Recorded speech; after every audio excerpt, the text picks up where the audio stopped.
Bonjour, bonjour à toutes et à tous. Merci de nous rejoindre pour ce nouveau webinaire, cette nouvelle édition. Nous sommes dans une nouvelle série consacrée au carbone bleu et nous avons la chance d'avoir des intervenants une fois encore de très haute volée. Nous sommes ravis qu'ils nous rejoignent aujourd'hui. Nous avons encore aujourd'hui un très haut taux d'inscription. Plus de 250 personnes se sont inscrites à ce cycle de webinaires sur le carbone bleu et nous vous en remercions. Nous sommes ravis de pouvoir partager, suite au premier épisode de lundi, cette nouvelle partie, plus consacrée au retour d'expérience, où on a des gens qui sont intervenus sur le terrain, qui ont travaillé au développement de projets, qui rencontrent des difficultés et des solutions. Et nous allons partager cela avec vous aujourd'hui.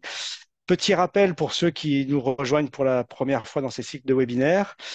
Pour les participants, merci de poser vos questions dans la question box Q&A en bas ou Q&A, ça dépend voilà, de vos versions. Merci d'écrire et de rédiger vos questions. Et Nora, qui est en back-office, va synthétiser ces questions et ensuite les restituer à la fin de chacune des interventions. Il n'y a pas de questions pendant les interventions. Et à la fin de chacune des interventions, nous aurons une session de 10 minutes de questions.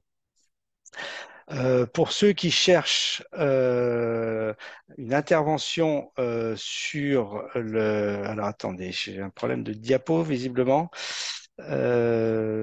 Excusez-moi, je vais... Voilà, ça a l'air mieux. Merci beaucoup. Voilà, pour l'interprétation, nous avons encore Isabella qui nous suit et qui va traduire du français vers l'anglais et de l'anglais vers le français.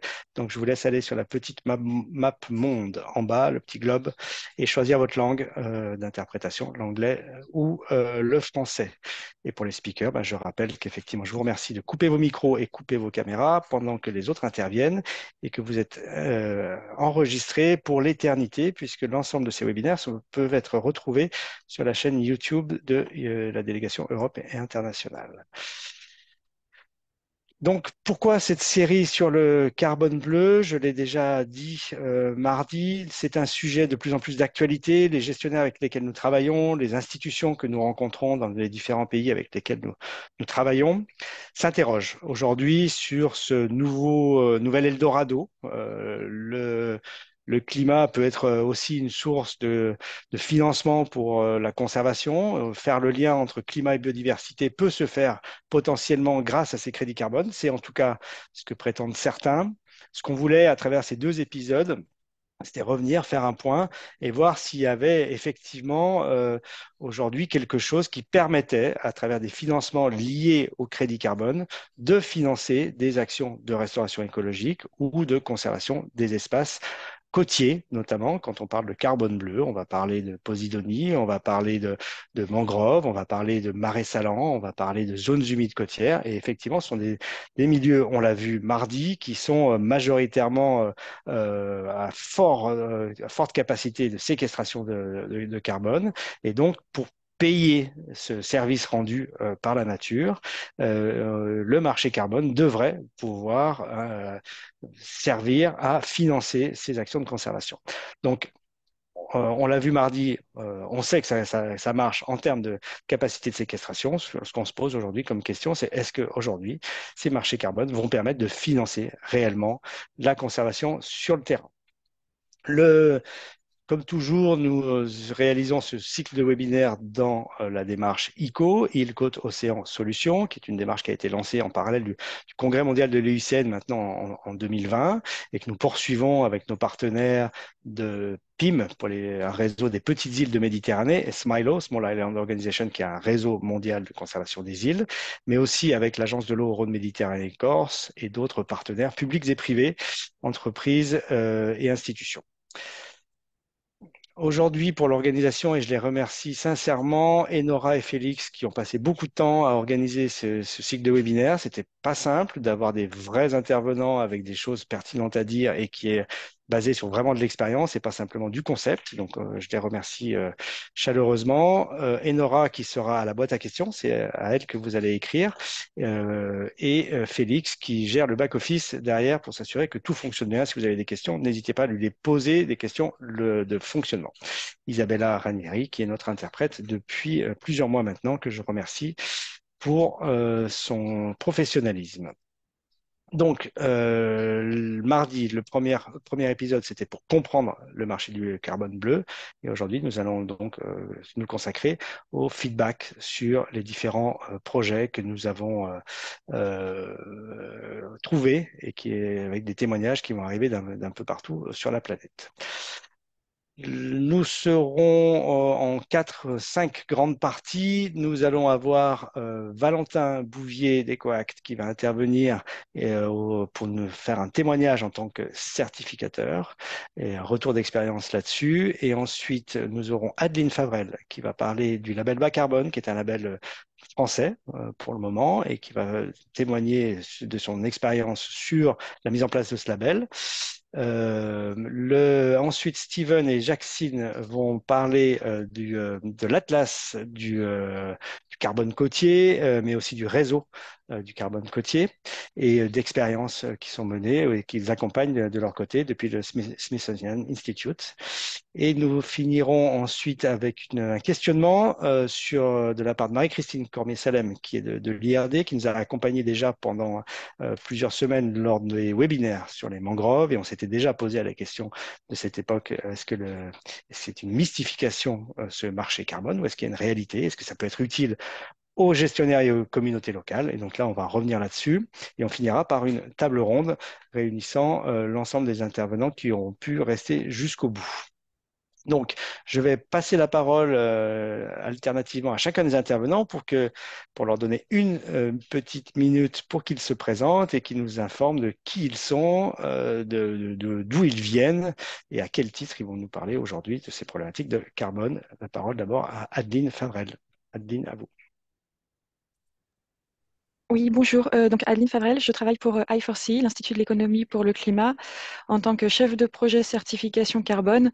Et donc dans ce cadre-là, je suis le label bas carbone en France, c'est la certification carbone qui est en train de se créer au niveau européen. Et on étudie les différentes certifications carbone existantes, principalement sur les projets agricoles et forestiers, mais on s'intéresse un petit peu aussi à tout type de projet. Merci beaucoup, Adeline. Ravi de vous entendre tout à l'heure. Je vais passer la parole à Stephen et Jackson, Stephen Canty et Jackson Wolf du Smithsonian Institute depuis les États-Unis. Stephen, please. So good afternoon. So I'm Steve Canty with the Smithsonian Environmental Research Center. I've done a lot of work in the field in collecting carbon data, and I've contributed to the nationally determined contribution of Belize, and we're currently doing the same with Panama, which has included a lot of in-field training as well as this data collection to put towards these big international agreements. Thank you very much, Stephen. And Jackson, please, who are you? Sure. Uh, Hello, good afternoon. I'm Jackson Wolf. I'm a data manager and coastal ecosystems ecologist at the Smithsonian's Environmental Research Center as well. I'm working under that umbrella for the Coastal Carbon Network, which is a community-driven centralized hub for global data and blue carbon.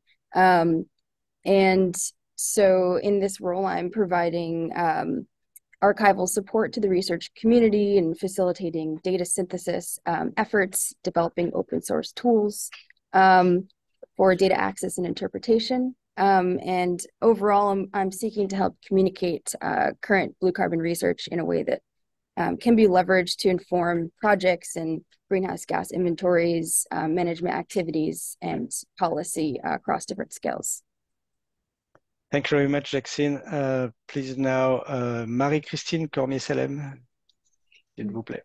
Bonjour à tous. Donc, Marie-Christine Cormier-Salem, je suis directrice de recherche en sciences sociales à l'IRD, qui est l'Institut de recherche pour le développement durable. Ça fait plus de 40 ans que je travaille sur les littoraux à mangrove, sur des questions de biodiversité, de justice environnementale, d'équité. Je m'intéresse particulièrement aux stratégies des acteurs locaux face à la globalisation et notamment à la politique, aux politiques environnementales et la politique de carbone. Et j'interviendrai en tant que scientifique préoccupée de donner la parole aux acteurs qui sont souvent invisibilisés, notamment les femmes, mais aussi d'autres populations qui sont marginalisées. Merci beaucoup, Marie-Christine. En effet, ce qui nous intéresse à travers tous ces webinaires, c'est les retombées réelles sur le terrain, concrètement, au niveau des acteurs de la conservation, des acteurs de la gestion des espaces côtiers au sens large, mais aussi des populations et des communautés qui en vivent. Je vais donner tout de suite la parole à Valentin Bouvier d'EcoAct qui va se présenter et ensuite je le laisserai dérouler sa présentation. Valentin, à vous la parole. Très bien, merci beaucoup. Donc moi, c'est Valentin Bouvier, je travaille pour EcoAct. EcoAct, on est développeur de projets de compensation carbone, mais aussi consultant spécialisé dans la décarbonation pour nos clients. Donc mon travail chez EcoAct, c'est vraiment de constituer des portefeuilles de projets de compensation carbone déjà existants pour nos clients, mais aussi de trouver des investisseurs pour des projets de compensation en cours de développement. On a aussi une équipe chargée en fait de développer les projets de compensation carbone, mais ça, j'en parlerai un peu plus et je vous parlerai donc de notre perspective de développeur de projets de compensation, nos retours d'expérience sur le développement de projets de compensation carbone bleu, mais aussi notre vision avec des investisseurs et le potentiel en fait de trouver des financements pour ces projets. Donc du coup, si j'ai bien compris, je vais commencer aussi. Donc je vais vous laisser juste, voilà, très bien. Alors voilà, donc voilà, c'est exactement de ça dont je vais vous parler. Donc le retour d'expérience d'EcoAct en tant que certificateur de projet de compensation carbone bleu. Alors très rapidement, je sais qu'il y a déjà eu un intervenant de la part d'EcoAct qui est intervenu donc mardi. C'était ma manager Mathilde Mignot. Donc, très rapidement, EcoAct, on est expert climat, on est consultant en fait en décarbonation, mais on est aussi développeur de projets de compensation carbone. Donc, on est sur le marché depuis à peu près 20 ans et puis près de 15 ans en fait en tant que développeur de projets de compensation. Alors, on peut passer au prochain slide, je pense, je ne vais pas m'étendre sur ce sujet beaucoup plus. Alors, nous, qu'est-ce qu'on fait concrètement quand il s'agit de compensation carbone? Alors, on a une business unit Nature-Based Solutions qui va en fait se décomposer en deux sections. Une équipe dans laquelle je fais partie, Portfolio Partnership, qui va s'occuper de projets de compensation carbone déjà existants ou alors de projets de compensation carbone qui n'existent pas encore, mais qui sont à la recherche d'investissements, mais qui ont toutes les capacités sur le terrain de développer et d'un point de vue opérationnel et carbone des projets. Et ensuite, une équipe de project development, où alors vraiment là, on va avoir une équipe de certificateurs carbone qui vont s'occuper de certifier des projets sur le terrain d'un point de vue des standards majeurs, c'est-à-dire Verified Carbon Standard, Gold Standard, etc. Dans le cadre de notre travail en compensation carbone, on a donc de l'expérience sur le financement de projets donc au Myanmar, mais aussi en Inde, au Mexique, au Kenya, en Guinée. Donc voilà, on a une expérience assez importante sur ce sujet qui commence à beaucoup monter d'un point de vue de la compensation. Je vais vous demander le prochain slide, s'il vous plaît. Alors, très concrètement, là, je vais vous parler des étapes qui sont à suivre afin de développer un projet de compensation carbone, en tout cas de notre perspective. C'est en 5 étapes à peu près. On a tout d'abord l'identification des projets que nous, on va souhaiter financer ou alors développer. Alors ça, c'est à travers un réseau qu'on a développé à travers notre expérience de plus de 20 ans sur le marché. On va identifier les partenaires qui vont être adaptés pour ce genre de projet. On va ensuite procéder à la deuxième étape qui est une analyse de faisabilité qui va constituer une due diligence très forte, mais aussi une analyse technique, financière du projet et du contexte qui va testifier du projet. Ensuite, suite à ça, on va passer à la phase de contractualisation avec l'acteur sur le terrain qui va être en charge de dérouler le projet de manière opérationnelle. Suite à quoi, on va en fait tout faire pour trouver des financements en amont de la réalisation du projet, et ce pour permettre à ce que celui-ci soit mis en place. Et donc voilà, donc on va vraiment chercher ces financements à travers nos clients. La prochaine étape, et c'est en parallèle des recherches de financement, c'est une étape de certification et ensuite la gestion et le suivi opérationnel du projet. Je vais aller un peu plus dans les détails et puis ensuite vous parler d'un exemple concret. Donc, La feasibility study, qu'est-ce que c'est concrètement? C'est une étape en 3 parties qui va viser à d'abord faire une due diligence assez poussée sur le contexte même du projet. Donc, ça peut être une due diligence technique. Donc, par exemple, pour des projets de carbone bleu sur de la restauration de mangroves, ça va être des études qui vont porter à étudier la salinité de l'eau, les risques associés aux montées des eaux dans la région, mais aussi les dynamiques des communautés locales et leur utilisation des mangroves en tant que ressources naturelles. On va aussi avoir une étude sur le porteur de projet même qui va être en charge de mettre en place le projet sur le terrain, mais aussi on va vraiment commencer à aborder les aspects financiers et les besoins du projet d'un point de vue du business plan. Donc ça, c'est la première et probablement une des plus importantes des parties de la feasibility study. La prochaine, c'est celle d'une baseline survey. La baseline survey va viser en fait à calculer le nombre de crédits carbone qui pourront être générés à travers la mise en œuvre de ce projet. Ça vise à vraiment mettre en place un scénario de référence qui va ensuite servir de comparaison pour le scénario selon lequel on va planter des mangroves, par exemple, dans le cadre d'un projet de restauration de mangroves, et qui va donc permettre de générer des crédits carbone. Et ça, c'est vraiment important pour avoir une bonne idée de ce qui va pouvoir être proposé à nos financeurs comme une solution viable d'investissement. Et enfin, la troisième partie qui est aussi extrêmement importante, c'est celle de la Local Stakeholder Consultation. C'est-à-dire qu'on va, dès le début de l'analyse du projet, impliquer les communautés locales qui font partie de la zone dont le projet va être impliqué pour pouvoir les informer du déroulé du projet, mais aussi les intégrer dès le début dans un système de benefit sharing, c'est-à-dire de répartition des fonds qui vont être générés à travers les investissements dans ce projet. Donc ça, c'est la première partie de la feasibility study. Prochaine slide, s'il vous plaît. Ensuite, on va ensuite contractualiser avec le porteur une fois que cette première étape est validée pour ensuite faire certifier ou valider les projets.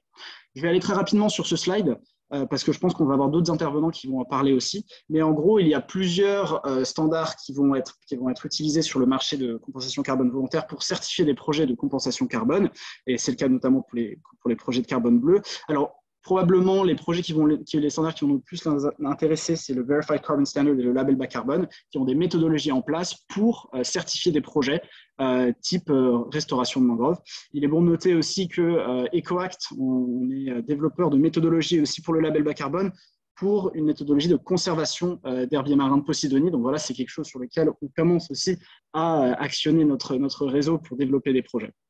Ensuite, afin de vérifier un projet, c'est un processus assez chronophage qui peut prendre en fait quasiment 1 à 2 ans parfois avant que le projet soit en mesure de générer des crédits carbone. Ça va commencer par un document descriptif qui va devoir ensuite être validé par une tierce partie et ensuite des rapports de vérification qui vont être établis pour vérifier en fait les crédits carbone qui ont été générés sur une certaine durée. Donc, c'est un processus qui peut être assez lent, mais il est important de savoir qu'un investisseur ou un client qui souhaite compenser ses émissions peut s'impliquer à différentes étapes du développement du projet. Si on parle d'un investisseur qui est intéressé d'investir au début du projet, c'est-à-dire avant que les crédits soient générés, là, on parle d'upfront investment, vraiment d'investissement en amont. Mais une fois que les crédits sont générés, c'est-à-dire une fois que les crédits sont vérifiés par les standards, on parle d'achat spot, donc voilà, des crédits qui sont générés et qui sont librement échangeables sur le marché pour la compensation des acteurs.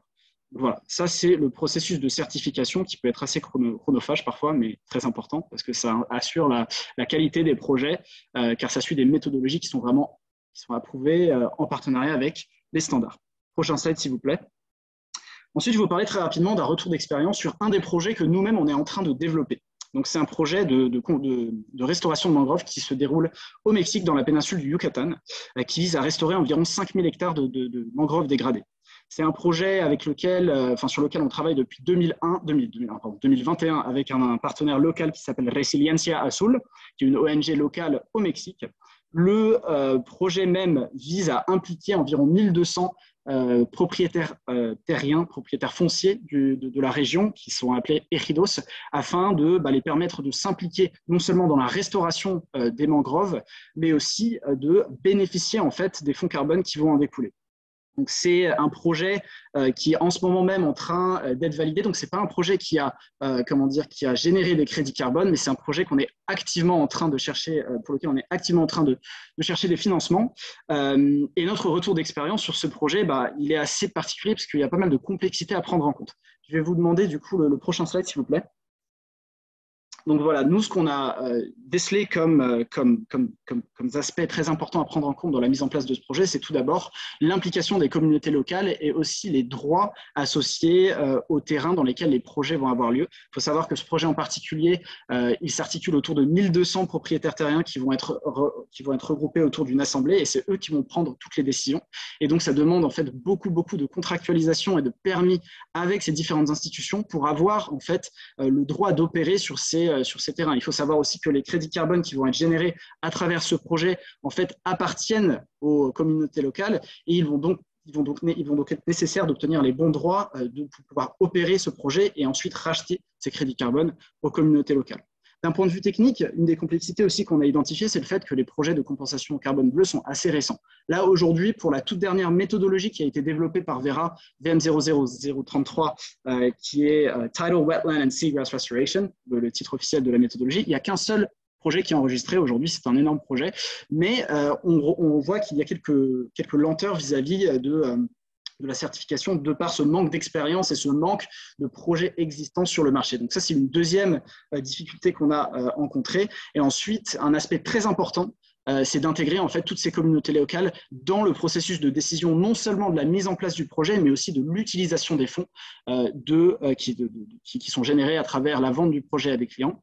Donc là, on voit que le Benefit Sharing Mechanism qui a été mis en place, en fait, fait l'objet aussi de discussions avec les communautés locales pour vraiment savoir comment les fonds vont être utilisés, donc notamment dans les besoins qu'ils ont au sein de leur communauté pour pouvoir réinvestir l'argent qui sera généré à travers la vente des crédits carbone.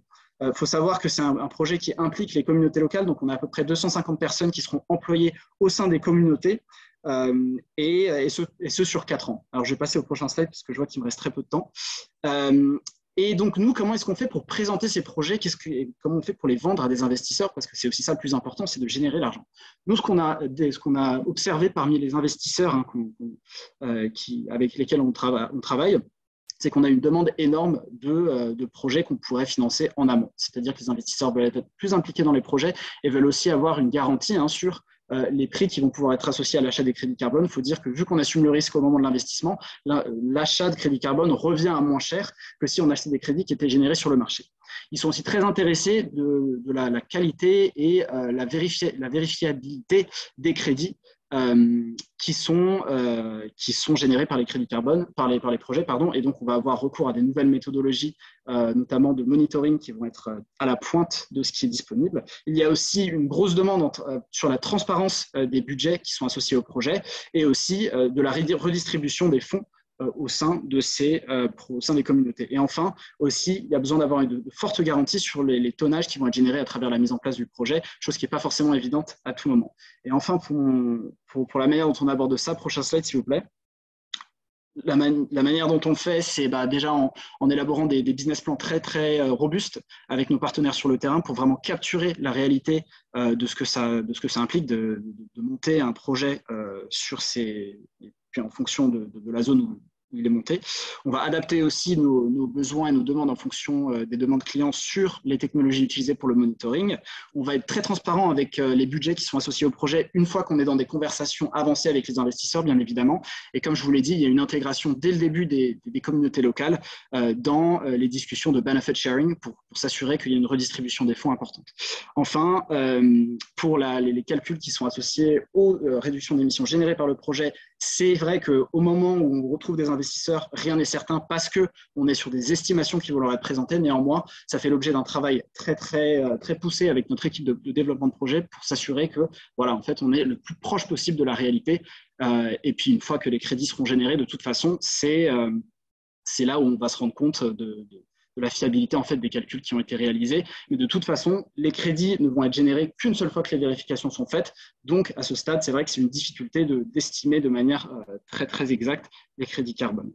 Voilà, je pense que c'est à peu près tout pour moi. J'avais un dernier slide sur certains challenges, mais je pense que j'ai déjà abordé ces sujets dans la présentation. Et vu que je vois que je suis un peu au-dessus du temps, je suis désolé, je vais vous laisser me poser des questions et peut-être que ce sera plus simple de cette manière. Voilà. C'est parfait, merci beaucoup.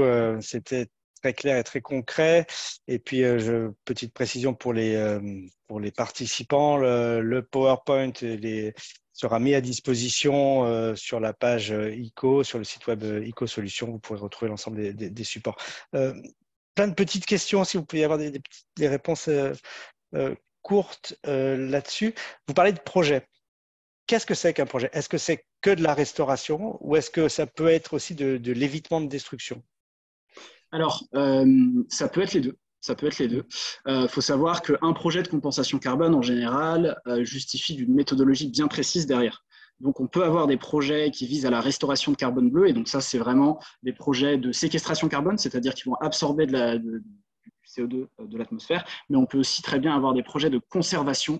Donc là, qui sont plutôt des projets REDD+, ce qu'on appelle, donc c'est un acronyme qui veut dire Reducing Emissions from Deforestation and Forest Degradation. Il faut savoir aussi, ça c'est à l'international, mais on est aussi actif à l'échelle du territoire français. Et là, il y a une nouvelle méthodologie qui a été développée qui s'appelle, qui vise à conserver les herbiers marins de Posidonie. Et ça, c'est vraiment une méthodologie qui s'applique sur le territoire sur la Méditerranée, sur la côte méditerranéenne française, et qui va viser vraiment à éviter, à limiter les dégradations effectuées sur les herbiers marins de Posidonie en limitant en fait les ancrages. Les zones de mouillage, exactement. Donc voilà, ça peut être les deux, mais ça va dépendre de la méthodologie utilisée, pour être concret. Ok, merci beaucoup. Une autre question sur les crédits carbone générés. Qui est propriétaire de ces crédits carbone? Est-ce que c'est EcoAct qui joue l'intermédiaire entre les bénéficiaires et les entreprises qui souhaitent soutenir? Ou est-ce que ce sont les communautés elles-mêmes? Ou est-ce que ça peut être l'État? Enfin voilà, qui est propriétaire? Première question. Pendant combien de temps? Et ensuite, comment se passe la vente? C'est-à-dire qu'on est propriétaire de crédit carbone, ça c'est bien, une tonne égale un crédit, si j'ai bien compris. Chouette. Mais je peux le vendre quand? Est-ce que je le vends tout d'une fois?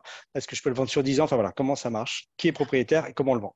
Alors, je pense qu'il y a plusieurs aspects dans cette question, mais concrètement, au moment où le crédit est généré, ce sont les communautés locales qui sont propriétaires de la terre, de la terre dans laquelle le projet a lieu, et donc c'est eux qui sont propriétaires. Maintenant, on a des accords en place en fait avec les communautés locales pour en fait racheter ces crédits carbone et que le transfert de propriété se fasse à EcoAct une fois que le crédit est généré. Alors, ça dépend bien évidemment des accords qui sont mis en place. Parfois, il y a certaines juridictions dans certains pays qui font que c'est le gouvernement qui est responsable de toute vente de crédit carbone. Donc ça, c'est avec eux que ça va se faire. Donc c'est vraiment au cas par cas. Il n'y a pas de solution qui va vraiment être universelle, on va dire.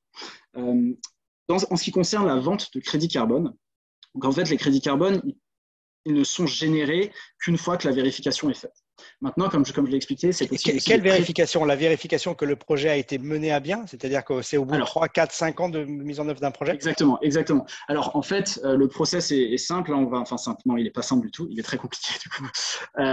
On a le projet qui est enregistré en tant que projet qui est éligible pour générer des crédits carbone. Donc ça, c'est la validation et l'enregistrement du projet. Ensuite, le projet va devoir en fait, exister un certain temps pour pouvoir justifier des crédits carbone parce que les réductions d'émissions, les séquestrations vont devoir avoir lieu sur un certain temps.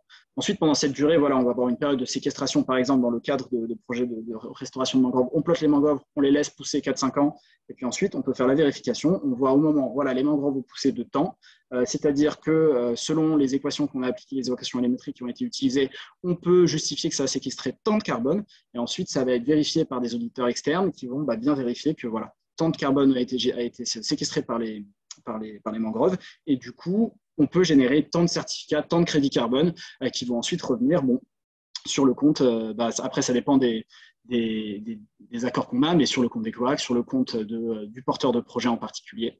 Ensuite, sur la vente des crédits carbone, en fait, elle se fait à travers des transferts. Donc, il y a des registres qui sont mis en place. Donc, pour chaque standard, on a un registre particulier. Ils peuvent être transférés à une partie qui souhaite les acheter. Et ensuite, afin que le client final en fait, puisse compenser ses émissions, on va détruire le crédit carbone, on va l'annuler et ensuite le crédit carbone va cesser d'exister. Donc en fait, il n'est utilisable qu'une seule fois et c'est pour ça qu'en fait, il y a besoin de ces vérifications qui vont se faire à travers le temps pour pouvoir réaliser les crédits carbone qui ont été faits pendant une certaine durée, mais on va devoir en régénérer d'autres pour ensuite pouvoir compenser des émissions au-delà de cela. Donc voilà, c'est un process qui est parfois assez complexe. Hein. Toute la certification, vérification, ça implique beaucoup d'acteurs et parfois on est un peu dépendant des standards qui vont parfois avoir certains retards, hein, mais c'est aussi ce qui garantit un peu l'intégrité de ces projets. Alors, deux autres petites questions avant de passer la parole à Enora qui va relayer Ouais. les questions du public. Euh, mais donc, les crédits carbone sont générés au bout de 3, 4, 5 ans, ce qui est déjà assez peu, en fait, parce que la séquestration au bout de 3, 4, 5 ans d'un herbier de posidonie ou d'une mangrove, c'est quasiment proche de zéro. Mais voilà, et on espère que le projet ne sera pas détruit au bout de 6 ans. Ça, c'est une chose, parce que c'est déjà arrivé, on connaît. Donc, comment est financé le projet? L'argent qui va servir à planter de la mangrove ou gérer les mouillages dans une zone de posidonie, ça vient d'où et qui le touche? Première chose. Deuxième chose qui est un peu particulier pour nous, conservateurs du littoral, l'ensemble des projets carbone bleus sont sur des territoires publics. C'est-à-dire que la posidonie, c'est le fond de l'eau, le fond de la mer, donc ça appartient à l'État. Et les zones de mangrove, on est sur du domaine public maritime à peu près dans tous les pays sur la planète. Donc là aussi, vous parlez de droits de propriété, de communauté, etc. Comment ça marche par rapport à des territoires qui sont généralement publics? Donc voilà, qui finance, comment ça marche pour financer le projet avant l'émission des crédits carbone? Et deux, quid des terrains publics au milieu de tout ça par rapport aux communautés? C'est une bonne question et je pense que sur le financement des projets, c'est vrai que c'est en fait absolument nécessaire d'avoir des investisseurs qui viennent en amont de la génération des crédits carbone.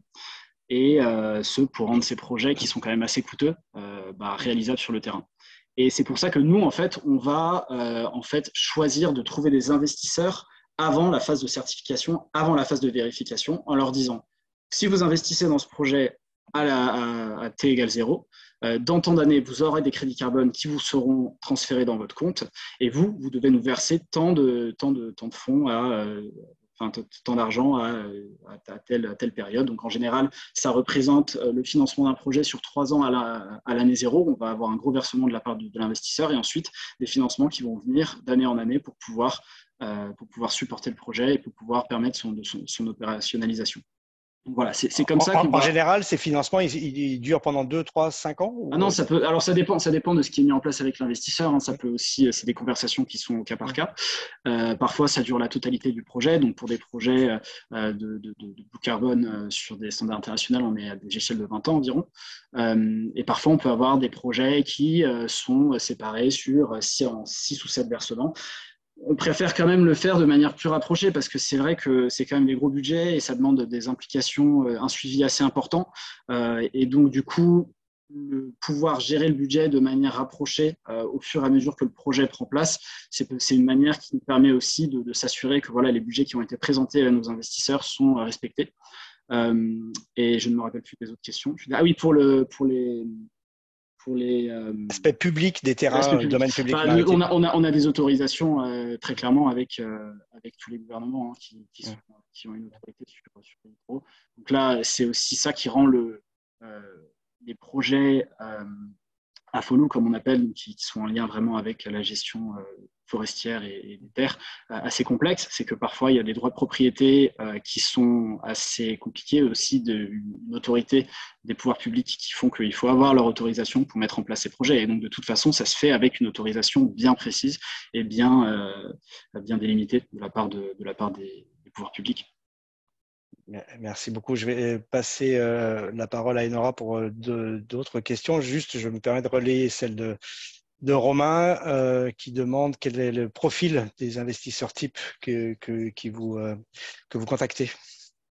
Alors, en général, c'est des corporates, c'est-à-dire des boîtes qui veulent vraiment s'impliquer de plus en plus dans la compensation carbone. En général, c'est des clients qui sont historiques à EcoAct, des boîtes en général du CAC 40 qui sont impliquées dans la compensation depuis assez longtemps et qui sont assez matures sur le sujet et qui veulent être plus impliqués en fait et qui veulent avoir vraiment plus d'impact et pouvoir aussi dire qu'ils investissent dans un projet, c'est un projet qu'ils sont aidés à monter. Donc voilà, c'est ça vraiment le profil des acteurs avec lesquels on travaille et nous, EcoAct, on est pas mal sollicités par ce genre d'acteurs. Merci beaucoup Enora, je te laisse poursuivre. Une autre question, c'est comment trouvez-vous les associations ou les organismes locaux? Est-ce que vous recevez des sollicitudes ou vous les cherchez, ces partenaires? C'est les deux. On a pas mal de sollicitations parce qu'au final, on commence à être assez connu sur le marché. Donc, on a des gens qui viennent nous contacter directement. Mais aussi, on a la chance d'avoir des experts qui sont sur le marché depuis très longtemps et qui connaissent bien tous les acteurs qui sont présents. Donc, on a aussi pas mal de réseaux de nos collaborateurs à travers leurs expériences passées. Donc, je dirais que c'est un mix de tout. Mais voilà. Très bien, merci beaucoup. Une autre question, c'est est-ce que si le crédit il est vendu en une seule fois, après quelle période le projet il pourra régénérer de nouveau des crédits carbone? Le projet, il génère des crédits carbone de manière constante en soi. Enfin, non, il ne les génère pas. Euh, Afin de générer les crédits carbone, il faut qu'il y ait un exercice de vérification bien délimité. Donc, en général, ça va dépendre des types de projets. Les projets d'afforestation, reforestation, les projets de blue carbone, que ce soit restauration de mangroves, par exemple, en général, c'est tous les 5 ans parce qu'il faut un peu de temps avant que le projet puisse séquestrer des tonnes. Pour des projets d'autres technologies, ça peut être tous les ans. Mais en général, voilà, c'est entre 1 et 5 ans qu'on va pouvoir régénérer des crédits. Il faut juste laisser assez de temps pour que voilà qu'il y ait un certain évitement de tonnes générées ou alors une certaine quantité de tonnes séquestrées par les projets. Très bien, merci beaucoup. Et une dernière question, peut-être avant que vous partiez, c'est concernant votre projet au Mexique, combien vous espérez, comment expliquer ça, pardon. Quel montant espérez-vous avoir lors de ce projet et qui seront les personnes qui vont en bénéficier? Alors sur le projet même, la manière dont on travaille, si on est en train de faire en sorte de le financer en amont. Donc c'est un business plan qui va prendre en compte tous les coûts aussi opérationnels du projet sur la totalité de la durée. Mais en cumulé, on espère, en tout cas pour les communautés locales, je pense que ça c'est un bon indicateur. On a déjà intégré dans notre business plan le benefit sharing mechanism qui va vraiment redistribuer des fonds aux bénéficiaires et ça, on estime que ça sera autour de 20 millions d'euros sur la totalité du projet. Très bien, merci beaucoup pour toutes ces réponses. Merci beaucoup. Juste avant de vous lâcher une question un peu piège, si je suis un investisseur et que je donne 100 euros pour un projet de ce type-là, combien va toucher EcoAct et combien va toucher le gestionnaire ou la communauté? Combien va toucher EcoAct? Alors, de manière générale, ça va dépendre de beaucoup de facteurs. Mais on est assez transparent, en tout cas avec nos investisseurs, quand il s'agit de parler de marge et de ce qu'on octroie sur des projets d'investissement. Alors, je ne sais pas si je suis en mesure de le dire. Pas forcément EcoAct, pas de façon outre EcoAct, mais en tout cas, je donne 100. Combien va être consacré à la réalisation du projet? Combien vont toucher des communautés qui sont ce que vous appelez les bénéficiaires? Si je prends l'exemple, je pense que c'est environ je dirais peut-être 50% aux communautés sur la réalisation dans le cadre de cet investissement. Donc, on est sur 50% pour les communautés environ et puis 50% qui va à la mise en place du projet. Voilà, c'est à peu près ça les ordres de grandeur. Ça fait déjà 100%, donc il ne reste plus grand-chose pour vous et pour les autres partenaires. Mais bon, je suis ravi de savoir que vous faites ça de manière bénévole. Ça me rassure sur l'humanité. Évidemment que non, mais je comprends. Enfin, c'est votre business et c'est un bon business si effectivement ça permet du séquestration carbone, ça permet de réaliser du projet, si les gestionnaires peuvent en réaliser des choses. Et si au final, les communautés se retrouvent bénéficiaires. De toute façon, les communautés elles-mêmes ne pourraient pas aller taper à la porte de différents corporates en France pour avoir ces crédits. Donc, il faut cet intermédiaire. Juste pour préciser, la manière dont nous, on va se rémunérer, c'est plutôt sur une partie des crédits carbone qu'on va récupérer, en fait. Donc, nous, on travaille aussi de manière... on vend des crédits carbone de manière spot, c'est-à-dire des crédits qui sont déjà générés. En général, on va prendre une dizaine ou une quinzaine de pourcents des crédits carbone qui sont générés par le projet pour ensuite les revendre sur le marché. Donc, c'est aussi comme ça que nous, on se rémunère par rapport à ce genre de projet. Mais donc, du coup, oui, c'est sûr que si on parle de marge pure et dure, c'est pas vraiment dans la même logique. Mais voilà. Non, mais c'est un système qui fonctionne. En tout cas, merci beaucoup de votre présentation, de cet échange très clair, qui a généré pas mal de questions. Merci à vous. Malheureusement, je sais que vous devez nous quitter, donc vous ne serez pas à la table ronde finale. Donc, on vous laisse et on veut vous remercier à nouveau, Valentin. Merci à vous. Hein. Très belle journée. Nous poursuivons désormais avec les nouvelles intervenantes. Adeline Favrel de I4CE qui s'est présentée tout à l'heure et qui là va nous parler de l'exemple du label bas carbone, qui est un label français développé en ce moment, et pour nous expliquer comment ça fonctionne et voilà, quelles leçons en tirer qui pourraient être utiles à d'autres pays partenaires, parce que je ne sais pas si vous avez vu dans les questions, on a quand même pas mal de participants qui sont à l'étranger et qui sont intéressés par ce sujet. Adeline, à vous la parole. Oui, bonjour à tous. Donc, peut-être on peut passer à la slide suivante, puisque je me suis déjà présentée. Mais je vais vous présenter un petit peu l'Institut de l'économie pour le climat. Donc, c'est une association d'intérêt général fondée en 2015 par la Caisse des dépôts et consignations et l'Agence française de développement. Et donc, du coup, voilà, on travaille aujourd'hui sur 6 grands axes pour couvrir les transitions, à la fois la transition énergétique en agriculture et sur le secteur forestier, et donc sur les questions d'investissement, de financement public, de financement du développement, de réglementation financière, de tarification carbone et de certification carbone, dont je m'occupe principalement. Donc, slide suivante. Alors, pour commencer, peut-être rapidement, revenir sur un petit peu comment s'est créé le label bas carbone en France. Et à l'origine, il y a un objectif à atteindre, l'objectif de neutralité carbone à l'horizon 2050, qui est inscrit dans l'accord de Paris, dans la loi européenne sur le climat depuis 2021, atteindre un équilibre entre émissions et absorption au plus tard en 2050. Et en France, depuis la stratégie nationale bas carbone de 2018-2019, avec l'atteinte de la neutralité carbone en 2050. Slide suivante. Alors, c'est une slide qui a été faite au départ pour la forêt, mais c'est quand même intéressant de se rendre compte qu'on voit sur le graphe qu'il va falloir atteindre la neutralité carbone, c'est avoir l'égalité entre guillemets entre les émissions et les absorptions, donc réduire toutes les émissions dans les secteurs et dans les secteurs émetteurs, et en même temps augmenter les puits de carbone. Et là, donc, en France, c'est particulièrement sur le secteur forestier où c'est visé, mais ça passe aussi par la séquestration dans les mangroves, par exemple, et donc avec le carbone bleu. Slide suivante. Donc, pour atteindre la neutralité carbone, il existe plusieurs outils pour mettre en œuvre les politiques climatiques. Donc, ça peut être des réglementations comme des standards de performance environnementale ou la politique agricole commune pour ceux qui connaissent.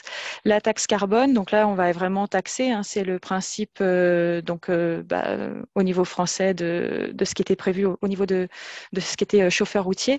Et il reste aussi les marchés carbone. Alors on a des marchés qui sont obligatoires, le marché des quotas au niveau européen, l'ITS, où les entreprises qui sont soumises à ce marché ont un plafond pour émettre, et si elles vont au-delà de ce plafond, il faut qu'elles rachètent des quotas, et celles qui en ont émis moins que prévu pourront vendre ces quotas.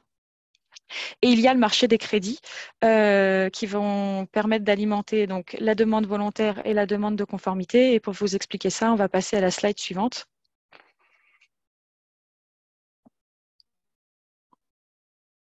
Donc voilà, sur les marchés de crédit, c'est la certification qui est au centre, donc avec différents standards qui vont permettre donc soit d'aller sur une demande volontaire, c'est par exemple des entreprises qui vont avoir réduit leurs émissions, qui vont arriver, soit ça va être vraiment trop cher pour réduire les émissions additionnelles, soit ça va être impossible, sinon l'activité ne peut pas continuer. Dans ces cas-là, elles vont décider de passer par de la compensation et donc par les marchés volontaires.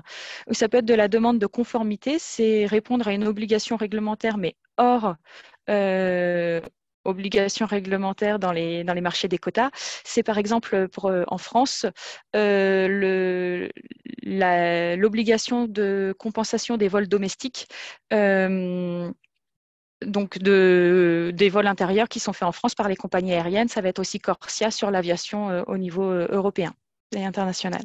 Et donc, concernant les certifications carbone qui permettent de faire à la fois ces demandes volontaires et de conformité, puisqu'en fait, elles y répondent souvent pour les deux. On va retrouver à la fois le mécanisme de développement propre, donc développé par la Convention climat des Nations Unies, des labels privés internationaux comme VCS, Vera et Gold Standard, dont on a déjà un peu parlé Valentin, et les labels domestiques, donc des labels développés par des États, comme le label bas carbone dont je vais vous parler juste après, ou encore en Angleterre et au Royaume-Uni plutôt, le Woodland Carbon Code. Slide suivante.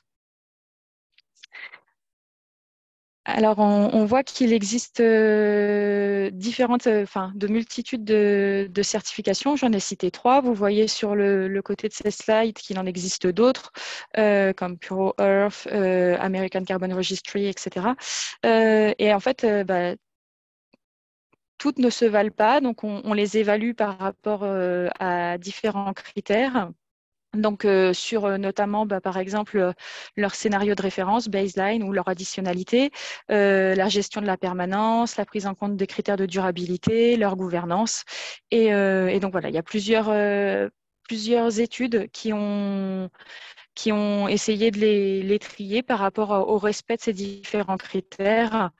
Et donc, on voit par exemple que Gold Standard ou Vera ou le label bas carbone sont considérés comme des standards très performants. Au passage, j'ajoute que, comme le disait, comme c'était dit dans la présentation précédente, actuellement, même s'il existe plein de standards, on peut trouver 4 méthodes de carbone bleu, dont une sur le label bas carbone et 2 dans le label Vera. Slide suivante.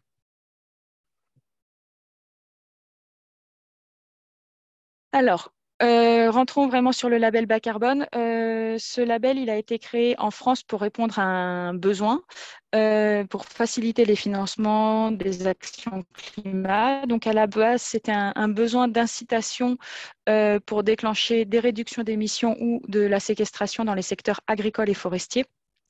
C'est vraiment les acteurs de ces filières que I4C réunit au sein de clubs, le club carbone forêt bois et le club carbone agriculture, qui ont voulu mettre en place des actions, aller au-delà de ce qu'était la réglementation. Et donc voilà, c'est comme ça que s'est monté le label bas carbone. Il y avait aussi de l'autre côté un souhait des entreprises de financer des projets bas carbone locaux et certifiés, pas seulement à l'autre bout du monde, voilà, parce que leur activité était sur le territoire français.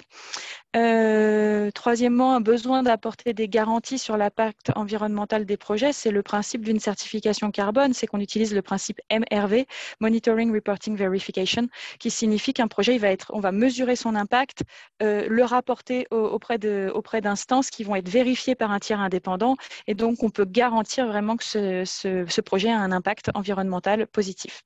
Et enfin, c'est parce que même s'il existe de nombreux labels, les certifications ne se sont pas développées en France et de manière générale dans les pays développés, mais plutôt sur les pays en développement. Liés à des mécanismes au sein de ces certifications dont je pourrais revenir dessus, mais qui sont un peu complexes. Mais juste pour vous dire que voilà, les certifications internationales, on les trouvait particulièrement dans les pays en développement. C'était difficile dans les pays développés de les mettre en œuvre. Donc, on a créé ces pays-là, le Royaume-Uni comme la France, ont créé leur propre label. Slide suivante. Donc là, pour revenir, c'est ce que je vous disais tout à l'heure, et donc juste passer rapidement que ça a vraiment été une démarche bottom-up. Aujourd'hui, le label bas carbone, il est porté par le ministère en France, le ministère de la Transition énergétique, mais à la base, c'est vraiment venu de la part des clubs, donc Anime I4C, donc des clubs qui réunissent les filières, administration, chercheurs, et puis par un projet européen financé, donc voilà, pour développer des tests en fait et pour créer les méthodologies qui vont bien derrière. Slide suivante.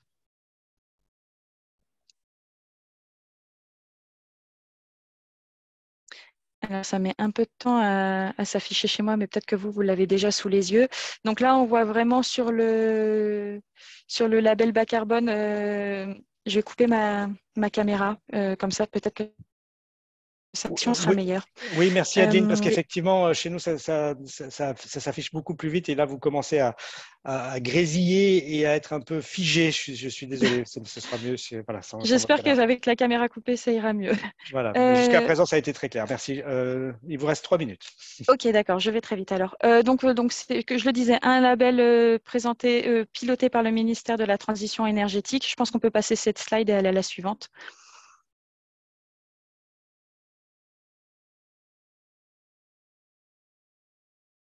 Alors oui, donc en fait, c'est ce qui a été expliqué un petit peu dans les questions tout à l'heure. Ce qu'il faut comprendre, c'est qu'une certification de carbone, il y a vraiment plusieurs blocs. Et sans vous expliquer toutes les flèches, il y a vraiment le bloc du label en lui-même pour le label bas carbone, mais c'est le cas dans les nombreux labels, donc où on décrit, c'est un cadre, c'est vraiment juste une coquille qui va encadrer un peu tout ça. Et en dessous, pour que ça fonctionne par secteur, on développe des méthodes. Donc, une méthode sur les secteurs forestiers, une méthode sur le boisement, une méthode sur la restauration de mangroves, une méthode sur les bâtiments pour la rénovation des bâtiments. Vous voyez, vous choisissez vraiment le domaine. Et derrière, en dessous, vous avez les projets. Et là, du coup, vous allez avoir donc une labellisation qui est faite. Ensuite, le projet qui se met en œuvre pendant plusieurs années. Ensuite, la vérification qui est faite par un tiers indépendant. Le label qui va reconnaître ces crédits carbone et qui vont pouvoir être reçus par les personnes qui les ont financés.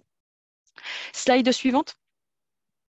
Donc, en termes du fonctionnement d'un projet bas carbone, l'idée, c'est vraiment, et c'est tous comme ça dans les certifications carbone, c'est que vous évaluez le gain carbone d'un scénario projet par rapport à un scénario de référence. Donc, sur une restauration de mangrove, par exemple, vous prenez un scénario de référence où il n'y en a pas et un scénario de référence où vous avez planté des arbres. Et donc, voilà, vous refaites une mangrove et vous évaluez le gain carbone entre ces deux scénarios. Et c'est comme ça que vous pouvez définir le nombre de crédits carbone, les tonnes carbone qui vont être générées. Slide suivante.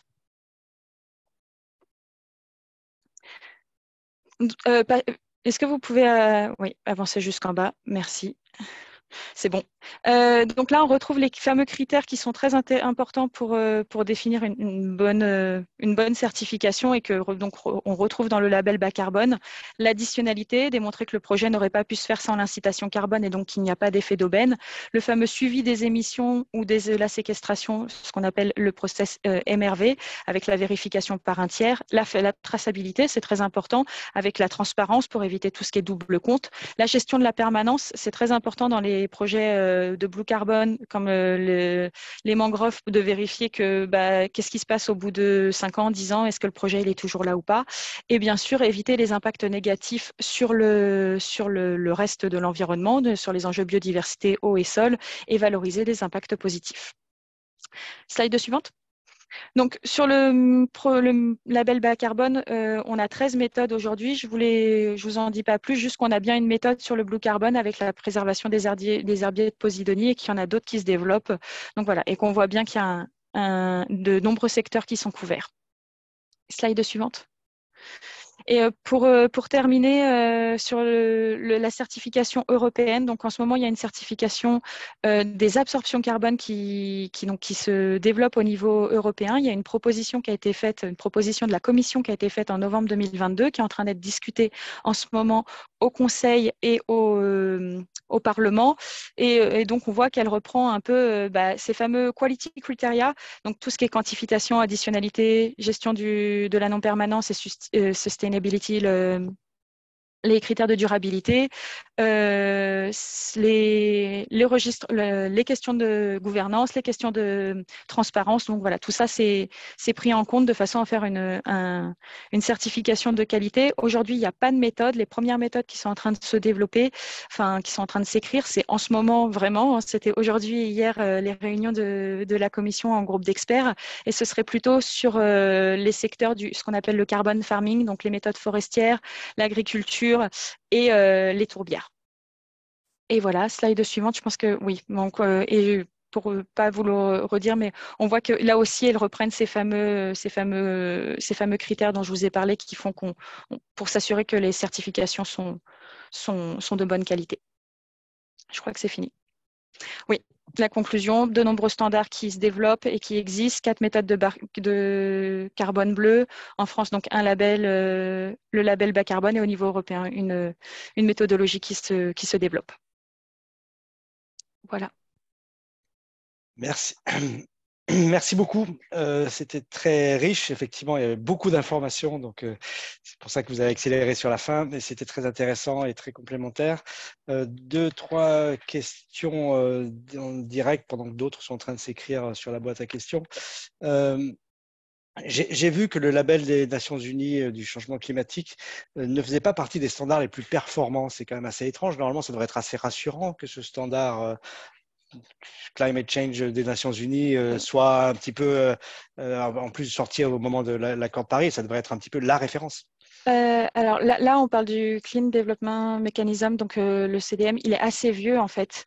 Et aujourd'hui, il est plutôt en train de se... en fait, aujourd'hui, avec l'accord de Paris, on est sur le fameux article 6. Je ne sais pas si ça vous parle, donc c'est justement les coopérations entre pays. Et donc sur les marchés le marché carbone volontaire, mais aussi sur d'autres échanges entre États. Et donc en fait, je pense que... Comment dire, aujourd'hui, on ne travaille plus sur le CDM, mais on essaye plutôt de développer des nouveaux outils, et c'est pour ça que peut-être il répond pas à tous les grands critères, puisque c'est des critères qui ont été mis en place bien après le développement de ce premier standard. Okay. Donc, si j'ai bien compris, au niveau des standards, il y a les Nations Unies qui date un peu, qui est moins d'actualité, j'allais dire. Il y a des standards un peu internationaux privés. Il y a des standards publics, comme j'ai vu en Nouvelle-Zélande, en France, avec la label bas carbone, etc. Mais est-ce qu'aujourd'hui, on est dans une logique où chacun des pays va avoir son propre standard? Première question. Et est-ce qu'il est prévu un standard à l'échelle européenne? Alors, avant de répondre à la première, je vais répondre à la deuxième. Il y a bien un standard qui est prévu au niveau européen. Ce qui est la grande question qu'on se pose, c'est est-ce qu'il va venir remplacer les autres, ou en tout cas agréger les autres pour en faire un seul et unique grand standard européen, ce qui serait pas mal, parce qu'aujourd'hui, si on fait un projet en France, en Allemagne ou en Italie, est-ce qu'on n'a pas un petit peu les mêmes règles qui devraient s'appliquer? À titre personnel, je pense que si, mais voilà, je pense ça serait assez intéressant. Par contre, est-ce que ce sera le cas, ou est-ce qu'il va y avoir juste un standard supplémentaire sur une liste déjà un petit peu longue? Ça, pour le moment, je ne peux pas y répondre, c'est en cours de discussion. Ok, et est-ce qu'on va vers des standards de chaque pays? Est-ce que le Bénin va avoir son standard? Est-ce que l'Algérie va avoir son standard? C'est quelque chose qui n'est pas impossible, oui, et qui n'aide pas du tout. Ça crée beaucoup de confusion pour les acteurs. Et du coup, ce serait plutôt pas mal d'essayer de diminuer plutôt que de faire chacun son propre standard. Surtout que, bon, voilà, on ne pouvait pas utiliser les standards internationaux, donc comme Vera ou Gold Standard sur les pays développés. C'est plus le cas. Ils ont changé leurs règles. Donc voilà, donc je pense qu'il faudrait plutôt essayer de ne pas les développer plus, enfin de ne pas en développer plus, ou là où on crée de la confusion pour les acteurs, et plutôt d'essayer d'améliorer la qualité des standards existants. Enfin, visiblement, on est sur un secteur concurrentiel des standards et que les standards ont des intérêts à exister. Donc, moi, je vais créer mon propre standard. Je trouve que ce sera très bien. Je pense qu'il y a un marché d'avenir là-dedans. Au-delà de ça, dans une de vos slides, j'ai vu que vous parliez de possibilités de financeurs publics. Tout à l'heure, avec Valentin, on a vu qu'EcoAct, eux, étaient centrés corporate et plutôt à aller chercher des financements d'entreprises privées. Quel type de financeurs publics on peut trouver dans ce marché, et pourquoi est-ce qu'ils investissent dans le carbone? En France, parce que c'est particulièrement vrai dans le label bas carbone, ça va être l'État ou les collectivités. L'État, par exemple, en France, a dit qu'il voulait compenser tout. Alors, je ne parle pas de la compensation obligatoire des vols intérieurs par les compagnies aériennes, mais par les employés du ministère et les ministres qui se déplacent. Ils ont dit qu'ils compenseraient en utilisant le label bas carbone. Et donc, dans ces cas-là, on va avoir des financements publics, ou les collectivités qui veulent faire des projets de compensation pour atteindre la neutralité carbone sur leur territoire. Bon, ça vaut ce que ça vaut, mais en tout cas, ils peuvent financer des projets de compensation. Aujourd'hui, ça reste anecdotique par rapport au financement privé? J'y réfléchis. Je pense qu'au niveau du label bas carbone, je pense que oui. Ce n'est pas les mêmes moyens. On peut avoir des grosses entreprises privées qui vont investir, et le public, ce n'est pas encore le gros. Voilà. Mais il y a peut-être un marché d'avenir pour les gens qui travaillent à l'international et qui consomment beaucoup de carbone, enfin qui produisent beaucoup de carbone en avion. Petit point, là j'ai piqué les questions qu'on a reçues et je laisserai Nora poser la dernière question qui reste sur les dernières questions. Un des critères, alors durabilité, long terme c'est déjà un peu léger parce que j'étais dernièrement dans un pays où une ONG avait bénéficié de crédits pour un carbone, etc. Ils ont planté de la mangrove dans un endroit où il fallait surtout pas planter de la mangrove. Et je pense que la chance de survie de la mangrove à 4 ans, elle est de 20% et à long terme, elle est nulle. Donc voilà, comment ça marche la durabilité. Mais le paramètre pour moi qui est le plus délicat, c'est l'additionnalité. C'est-à-dire qu'en gros, aujourd'hui, on est sur des zones où il y a de la mangrove, mais du coup, si on ne fait rien de spécial, eh ben, on ne devrait pas accéder à beaucoup plus de crédit carbone, où il y a de la posidonie. Et voilà. Donc, comment est-ce qu'on peut conserver des territoires, s'assurer de la protection à long terme et en jouant sur ce concept d'additionnalité? Alors pour moi, il y a un petit peu deux choses différentes. Il y a déjà la qualité des projets qu'on va soumettre. Et là, ça va revenir à l'autorité qui va les évaluer, dans le cas de la France et les DREAL, de bien regarder que le projet il tient la route. Si vous faites une restauration, est-ce que vous avez choisi, c'est sur un lieu où ça s'y prête ou quoi que ce soit, etc. Après, sur l'additionnalité, c'est pour limiter l'effet d'aubaine. Donc là, on va vraiment regarder que le projet ne se serait pas fait s'il n'avait pas eu ce financement. Donc, on ne va pas regarder la qualité du projet. Et là, il y a différents types d'additionnalités qui existent et ça peut être des additionnalités, enfin, passer les barrières économiques, passer la barrière de la loi, c'est-à-dire être sûr que c'est pas une obligation en fait de maintenir cette mangrove. Peut-être que c'était pas une zone protégée. Dans ces cas-là, si on la conserve, ça va être un manque à gagner pour le gestionnaire de cet espace. Et donc, dans ces cas-là, on a bien, parce que sinon, peut-être qu'il y aurait eu un port de construit ou je ne sais pas. Et donc, dans ces cas-là, on a bien une barrière économique et donc on a une additionnalité économique à conserver cette mangrove. Après, ça ne dit rien de est-ce qu'il aurait fallu la faire là ou pas. Et ça, c'est sur la labellisation qu'on va regarder ça.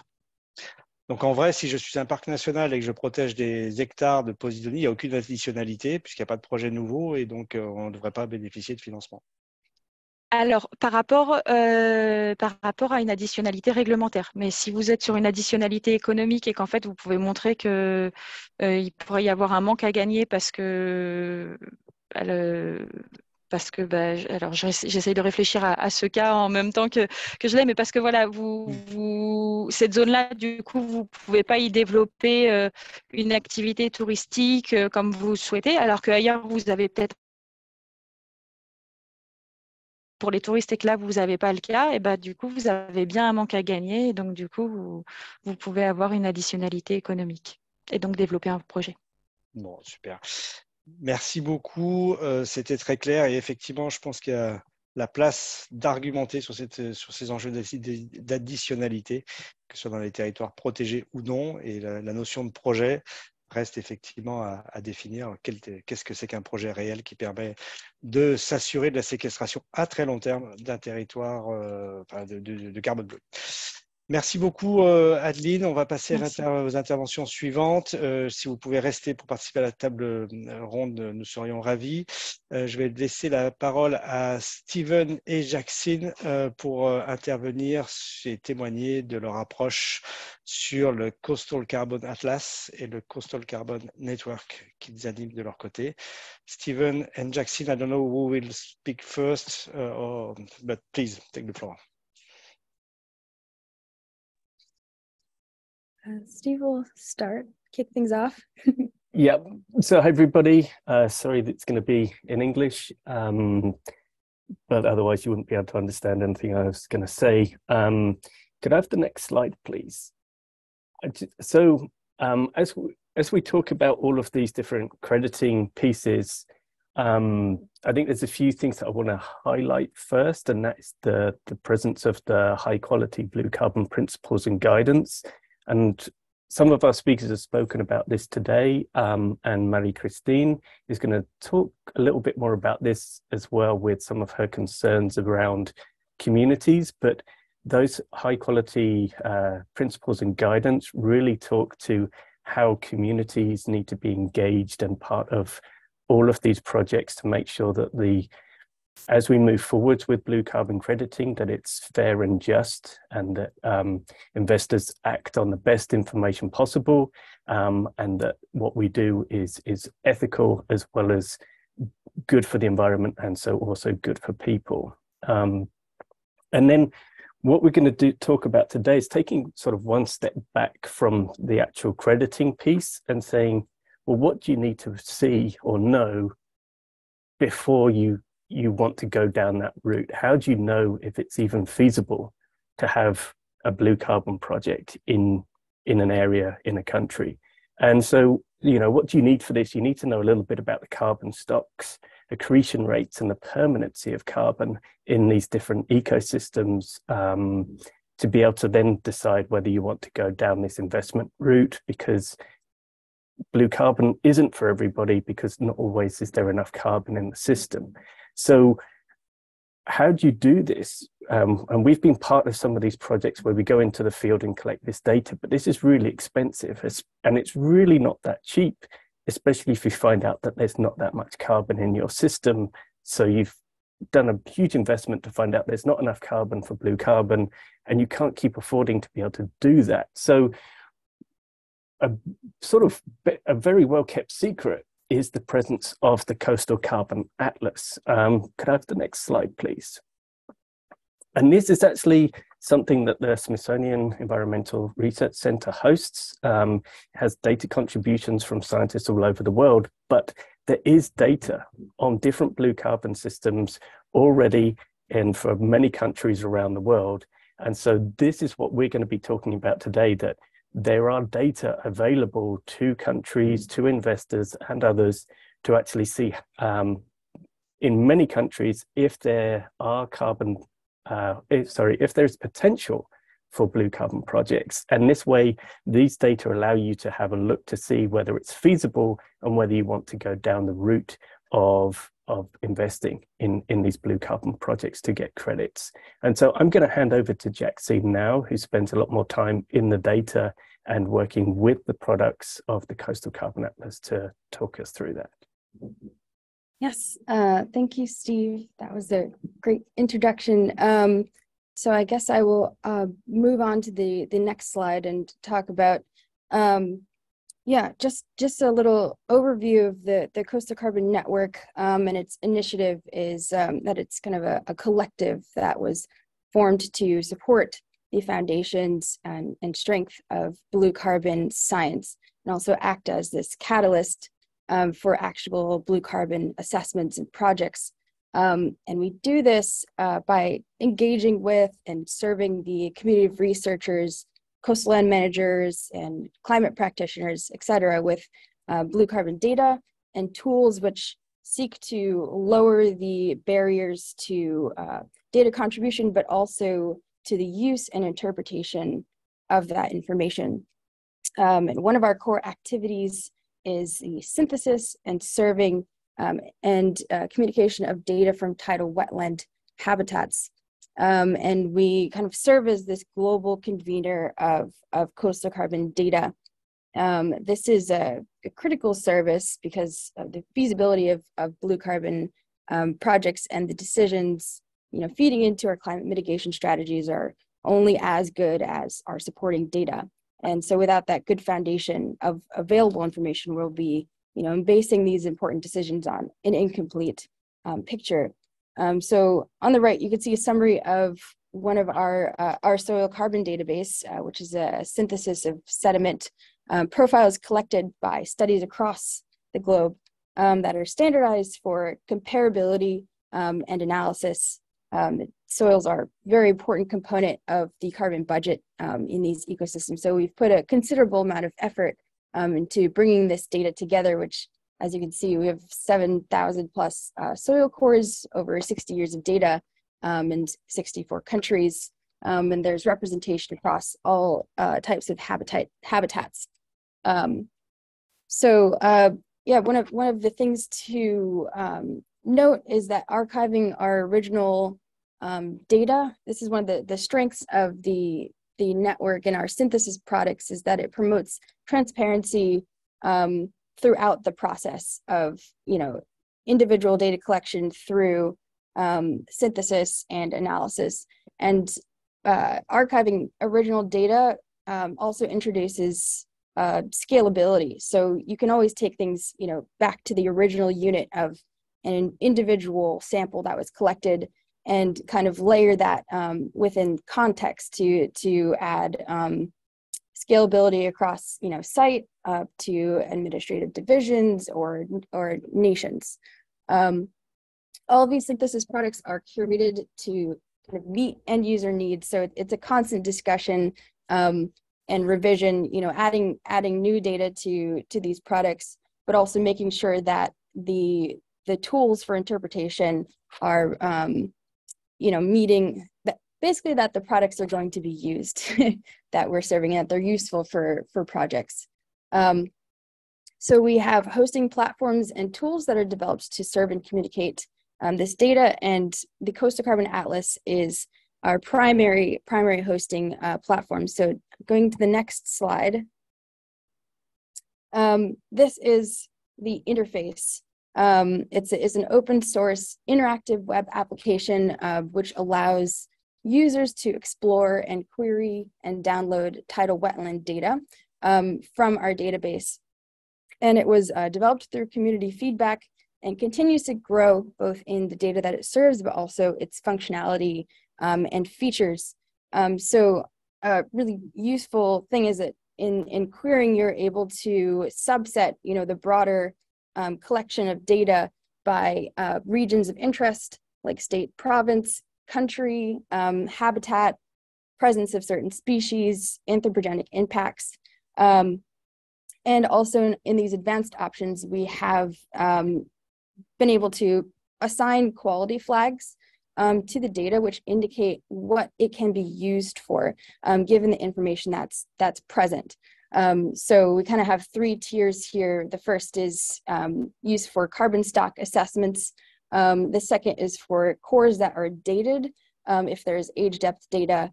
And then the kind of third tier completing this trifecta is if there's elevation data present, which has applications for modeling and forecasting carbon dynamics.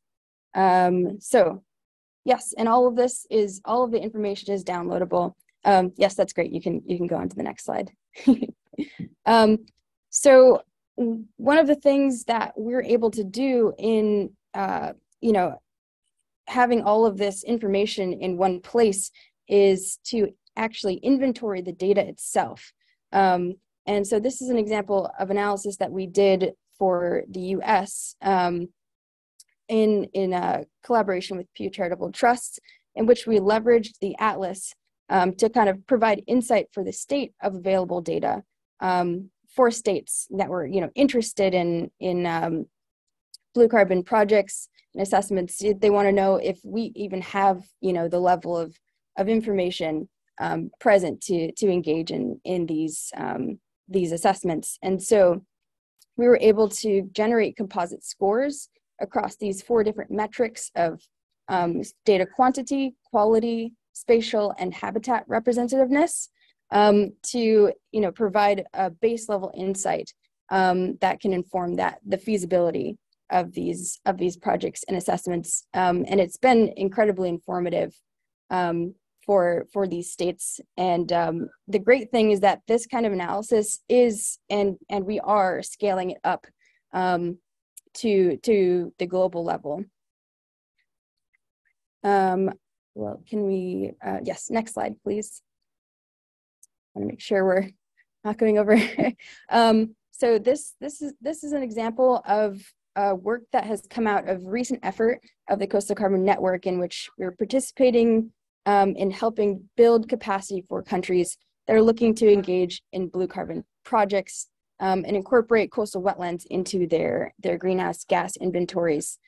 So again, using the information provided through the Coastal Carbon Atlas, we were able to kind kind of visualize at the country level for countries that we have data for, the carbon stock estimates, and compare that to that red line there you see, which is kind of the global IPCC Tier 1 value that's provided for mangrove habitat.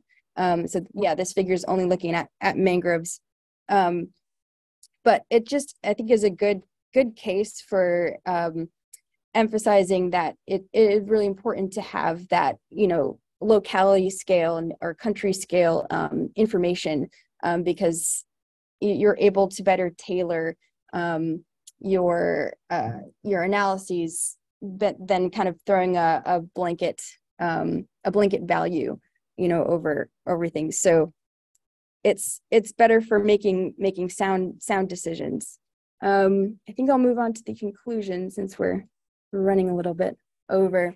So yeah, well, just to wrap things up, I'd like to emphasize that, you know, with regards to scoping and feasibility assessments of blue carbon projects, and crediting the Coastal Carbon Network and Atlas are generally an underutilized resource, which can and should be leveraged for these applications. And some of those that I've highlighted, but also others include, you know, querying and inventorying the available data. So determining, you know, is the data good enough to make these decisions and engage in actionable projects. Carbon stock assessments, accumulation rate estimates, and forecasting allow you to determine, is there enough carbon here in stocks and rate of accumulation to engage in a project? How have these systems responded to change? And, you know, how do we anticipate these systems to respond to future change? And what is the uncertainty in those estimates? And lastly, I'd like to mention that, you know, applications for natural climate solutions are abundant. One of the great things is that we have, you know, legacy data archived here that can be used to establish baselines for these ecosystems, which then can, you know, be used to track progress in carbon dynamics, given, you know, various schemes of coastal land management, conservation, restoration, and like. So I think I'll wrap it up there, and we'll take questions. Thank you very much.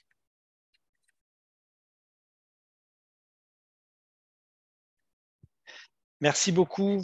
Thank you very much. It was very interesting. Je vais parler en français, ce sera plus digne pour vous et sans doute plus clair. Très intéressant cet atlas des données sur le carbone, mais comment est-ce que si on n'est pas dans les zones déjà référencées, comment on peut utiliser ça pour connaître mieux justement la capacité de séquestration carbone de notre zone? Est-ce que par exemple en Méditerranée, on peut connaître grâce à cette base de données la capacité de certains habitats à séquestrer du carbone, ou dans des zones qui, voilà, différentes de mangroves? Et quels sont comment on peut en tirer des conclusions ou des informations sur d'autres territoires?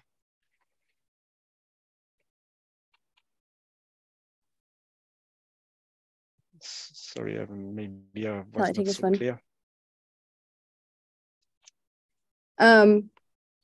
So I would say that the first step would be to explore the tool itself, and you'll be able to kind of on your own investigate what data is present for a particular region. Based on the inputs. So if you were interested in okay, great. Yes, thank you, Steve. So yeah, the great thing is that this tool is publicly available for use. And so it can be, we don't have to, you know, walk you through it, but we're also, you know, happy to meet and demonstrate how to use the tool. But it's a really great kind of interface, and it's yeah, it can be used to query the country of interest down to the state and administrative province, and you can also, if you're interested in understanding, you know, the rates of accumulation, or carbon stock, we have those flags that you can use to further subset the data. Merci beaucoup. Deux autres questions, mais je commence par la première. Est-ce que des organismes de certification ou différents investisseurs peuvent se saisir de vos données pour justement les utiliser et savoir si le territoire sur lequel ils vont intervenir est un territoire à grande capacité de séquestration de carbone?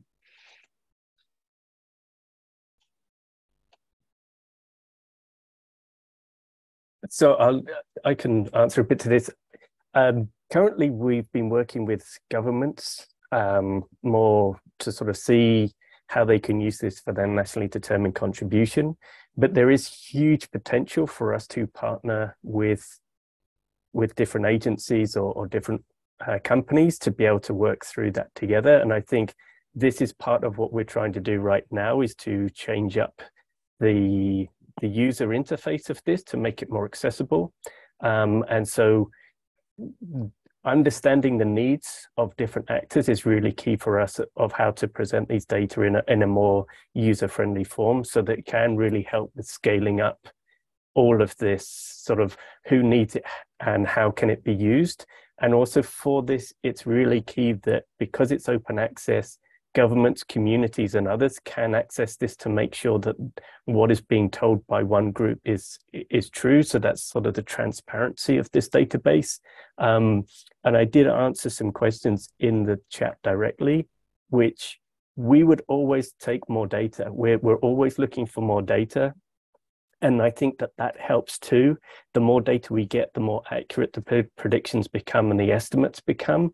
And it's also another place where, you know, as groups look to verify what carbon is there, having access to these data that are already in a verified system is another way that there's that cross-checking between what is being told and what is actually already known about that system. And that can also help investors and communities in making sure that the right information is coming backwards and forwards. Thank you very much. One very last question. Sorry, we are running late now. Est-ce que vous utilisez des imageries satellites pour faire du suivi sur le long terme et évaluer d'abord en fonction des images satellites quel type de qualité de milieu l'habitat, et ensuite pour le suivre sur le long terme? Sorry.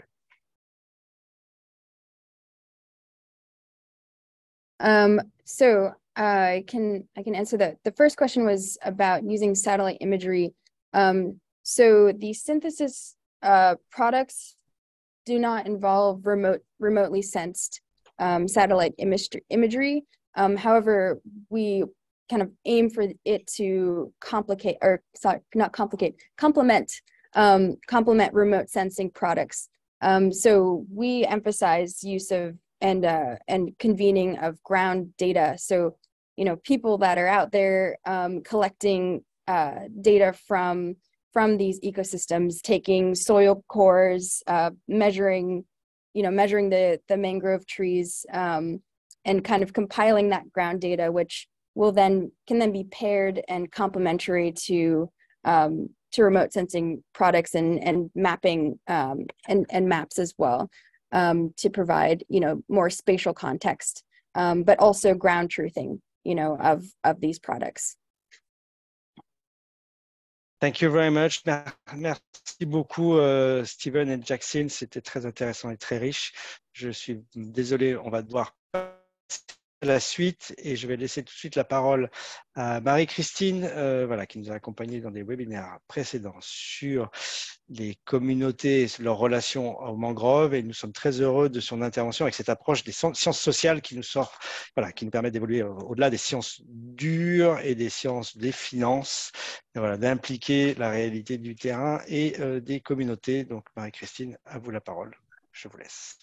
Merci beaucoup Fabrice. On va passer à ma première diapositive et je voulais aussi, vraiment c'est un sujet fascinant et je vais vraiment remercier les intervenants pour leur sens de la pédagogie, parce qu'on a bien vu à quel point c'est complexe, incertain, spéculatif, Et je vais essayer effectivement de revenir à la réalité de terrain. Et là, je vais simplement sur cette première diapositive montrer, bon, il y a beaucoup de questions qui ont été posées par les intervenants eux-mêmes et dans les questions-réponses.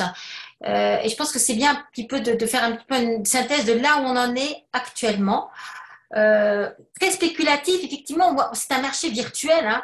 Alors, on a eu des réponses, mais quelques réponses, mais pas complètement.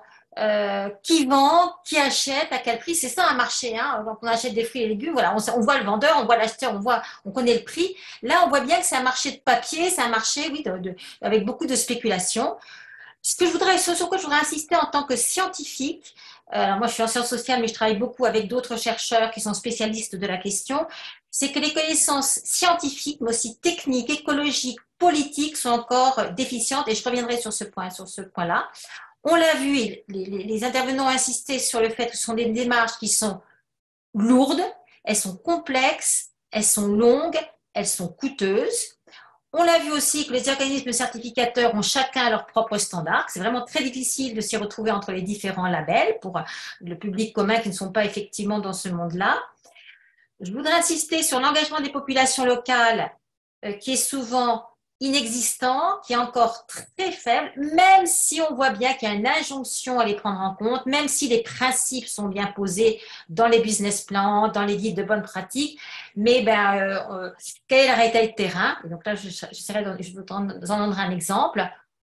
Je voudrais aussi souligner que les intérêts sont divergents. Là, on dirait que tout le monde est d'accord. En fait, il faut vraiment insister sur ces intérêts divergents entre le pouvoir public, les investisseurs qui sont souvent des grosses entreprises privées du CAC 40, les opérateurs qui sont souvent des ONG, les usagers locaux, et au sein même des usagers locaux, il y a énormément de différents types d'usagers locaux, avec des visions différentes à court terme ou à long terme, entre ceux qui vont effectivement cibler le carbone et d'autres qui considère qu'il y a d'autres valeurs qui sont liées à la nature et aux écosystèmes des littoraux. Entre eux aussi, ceux qui visent le profit, ceux qui visent la conservation du patrimoine, la quantité, la qualité. Donc voilà, on pourra en rediscuter. Alors, ce qui apparaît, c'est qu'il y a un succès fulgurant de la finance verte, qui est évidemment promis à un bel avenir. Et c'est très important d'en discuter, d'avoir ce genre d'atelier pour essayer de mieux comprendre. Et on nous a donné beaucoup d'éléments de lecture aujourd'hui. Et des mécanismes récents, et donc on manque de recul. Et pour le moins, jusqu'à présent, le bilan est plus que mitigé en matière de réduction des émissions de gaz à effet de serre et aussi en termes de compensation, et qu'il y a encore très peu de crédits, de revenus actuellement générés. Il y a beaucoup de potentialités, mais on l'a vu encore, ce sont que des spéculations, des estimations. Alors la diapo suivante, qui est un projet qui a été développé dans le cadre de RED+, au Sénégal, qui était donc un projet qui s'intitulait Plante ton arbre, qui s'est déroulé à partir de 2006 en Casamance et à partir de 2008 dans le delta du Saloum. Les investisseurs et les bailleurs, c'était le FEFAM, le Fonds français pour l'environnement mondial, ainsi qu'un fonds, le Carbon Livelihood Venture Fund, qui comprenait différentes entreprises privées, notamment Danone, Yves Rocher, etc., etc. L'opérateur sur le terrain, c'est une ONG sénégalaise, Océanium, avec je dirais un directeur qui était assez emblématique, enfin, qui était très... qu'on a beaucoup entendu parler, qui était très médiatisé, je dirais. Et il y avait un organisme certificateur, Ernst & Young associé. Donc, vous voyez un peu ce qu'on a vu dans les différentes présentations. Donc, on a un peu même mise en scène, avec donc... sur le papier, une démarche qui se voulait participative, donc ce qui a été très mis en avant, qu'il y a eu une sensibilisation des communautés locales, avec des livrets qui avaient été distribués de prescriptions sur alors ça concernait la mangrove, avec un projet de reboisement, de plantation d'arbres dans la mangrove, avec notamment la récolte des propagules d'une espèce, le Rhizophora, avec des sites choisis. Il y avait une liste de sites choisis qui étaient des sites verts, et avec effectivement une préconisation de repiquage en ligne. Et par ailleurs, il y avait une émulation socio-économique de ces acteurs et actrices qui récoltaient les propagules, avec en gros, pour un sac de 50 kg de propagules, ils étaient payés 3 kg. Les résultats immédiats ont été assez spectaculaires, puisqu'entre 2006 et 2013, plus de 1400 km² d'arbres ont été replantés, alors qui se répartissent inégalement en fonction de la Casamance et du delta du Saloum, 90% dans la Casamance, 10% dans le delta du Saloum. Une très forte implication des acteurs, plus de 300 villages se sont investis dans ces campagnes de reboisement des mangroves et une remarquable visibilité internationale. Enfin, je veux dire, ça a été il y a eu une énorme couverture médiatique. Quelles sont les leçons qu'on peut en tirer? Donc, la diapo suivante. Alors, je dirais, ça concerne le programme Plante ton arbre, mais ça concerne aussi beaucoup d'autres opérations de reboisement de palétuviers. Et je fais le lien avec l'atelier précédent qui a été organisé par les mêmes, donc par Écosolutions et le Conservatoire du Littoral qui a eu lieu en avril, où on a déjà beaucoup parlé de cette question du reboisement des mangroves.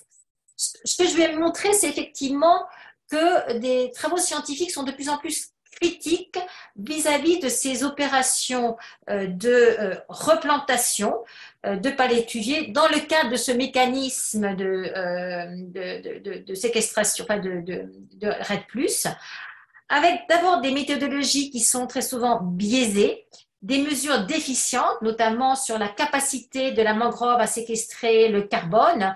Les données scientifiques sont peu fiables. Actuellement, c'est vrai qu'on s'interroge beaucoup on met beaucoup en avant la biomasse aérienne, hein, les branches des palétuviers, mais en fait, beaucoup de scientifiques disent que très souvent, c'est plutôt la biomasse souterraine qui séquestre, et notamment pas forcément les palétuviers, mais davantage la vase. Donc, il y a encore énormément d'incertitudes scientifiques. Ce qui est, je pense, un des points vraiment qu'il faut souligner, c'est la différence entre les zones qui ont été replantées, où il y a eu effectivement un repiquage des palétuviers, et puis au bout de quelques années, c'est sur le taux de succès de ces reboisements, et qu'en fait, les zones reboisées, il y en a eu très peu par rapport aux ambitions initiales, parce qu'il y a eu beaucoup d'échecs. On a aussi souligné cette nécessité d'avoir un suivi au bout de 1 an, 2 ans, 3 ans, 4 ans, voire sur de plus longues périodes de temps. Donc, du point de vue, je dirais, sur la séquestration du carbone, c'est vrai qu'il y a énormément d'interrogations. Beaucoup de critiques aussi sur le fait que ce sont des reboisements qui ont été d'une seule espèce, donc ça ne répond pas aux exigences de la biodiversité, que les sites sélectionnés très souvent étaient complètement inappropriés.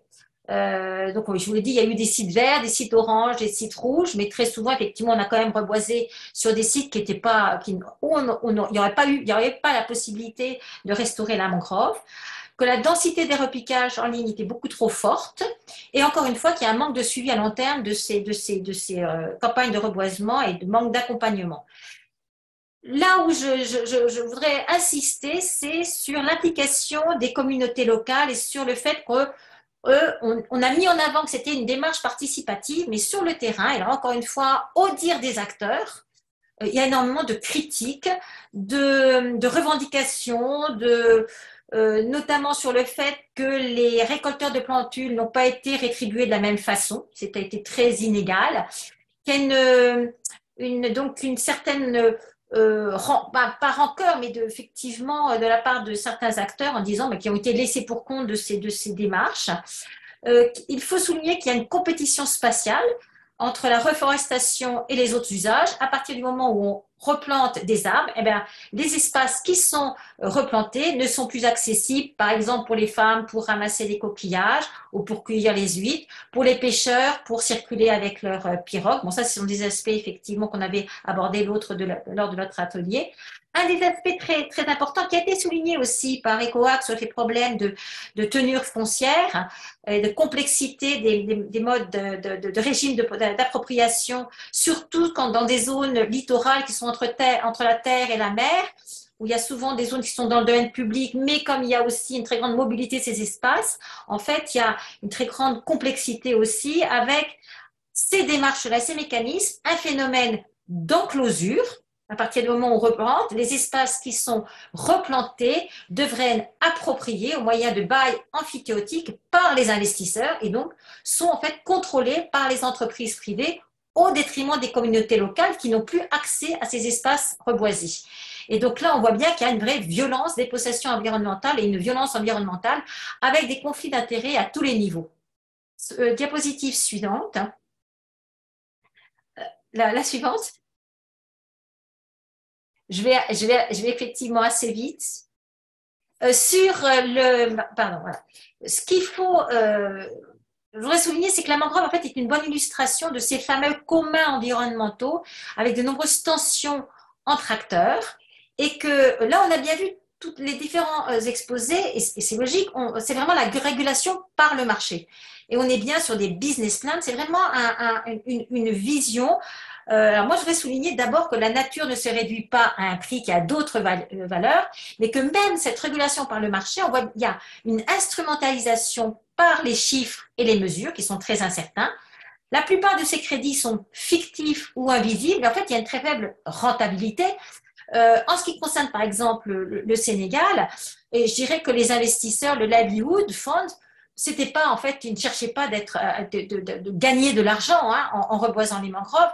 Je dirais que c'était plutôt pour compenser leur émission et que les revenus générés sont vraiment très très limités. Et d'ailleurs, en ce qui concerne le Sénégal, les investisseurs se sont retirés. C'est pas ça l'enjeu. L'enjeu, je dirais, il n'est pas monétaire. Ce sont d'autres enjeux. Hein. Les reboisements sont la plupart d'entre eux inefficaces, donc c'est pas durable. Et puis, ce sont des démarches excluantes, comme beaucoup de démarches de certification, parce que elles sont coûteuses, elles sont excluantes et elles sont pas justes. Donc, je voudrais souligner la limite de ces instruments, de ces accords internationaux face à l'urgence environnementale, avec des outils donc, qui ne sont pas coercitifs et qui ne sont souvent pas à la hauteur des ambitions. Insister sur le fait que, avant de vouloir compenser, il faut d'abord réduire les émissions de gaz à effet de serre. On voit bien effectivement les bonnes pratiques, les bonnes politiques, mais bon, il faut d'abord réduire les émissions. Si on n'atteindra pas les objectifs, et puis, sur la question de financement des pertes et des préjudices, il y a vraiment, on est au cœur d'un débat politique et éthique et loin d'être résolu si vous avez suivi toutes les négociations, notamment lors des dernières COP, que ce soit la COP 27 sur le changement climatique ou la COP 15 sur la biodiversité à Montréal. Donc, il y a beaucoup de conflits de valeurs et d'intérêts avec des normes d'action qui diffèrent. Alors, bon, c'est vrai qu'on parle actuellement de carbone bleu et il y a toute une réflexion de scientifiques où on considère beaucoup ces démarches-là comme du néocolonialisme. Hein, et donc, on passe de l'impérialisme colonial à l'impérialisme vert avec toutes les mesures de protection, la mise en place des espaces protégés. Et là, on pourrait parler d'impérialisme bleu avec ce marché du carbone, avec des tensions qui sont continues et ravivées entre normes et modèles de gouvernance et de biodiversité. Donc là, moi, je suis très, très négative, mais le message que je voudrais dire, c'est est-ce qu'il n'y a pas d'alternative à cette marchandisation du vivant ? Et je pense que là, il y a cette privatisation aussi des zones humides et de la mangrove. Et je voudrais, donc là, j'ai pas le temps de développer, mais c'est encore une fois, ce sont des aspects qu'on a abordés lors du précédent atelier. Il y a énormément d'autres initiatives de co-gestion des mangroves, de qualification, notamment de qualification des produits qui sont issus de la mangrove. Et il y a des possibilités, des alternatives de co-bénéfices avec des voies et des alternatives qui sont à explorer pour mieux valoriser toutes les valeurs de la mangrove et pas simplement les biens et services qui sont issus de la mangrove, mais d'autres valeurs qui sont aussi des valeurs esthétiques, des valeurs d'existence et des valeurs de bien-être aussi des communautés locales qui, comme l'a dit Fabrice, beaucoup de ces communautés habitent dans la mangrove et leur survie dépend du maintien des mangroves. Je vous remercie pour votre attention. Merci beaucoup, Marie-Christine, pour cette parole un peu décalée, mais c'est ce qu'on attendait de votre part. Enfin, décalée, c'est proche de la réalité, en tout cas. Voilà.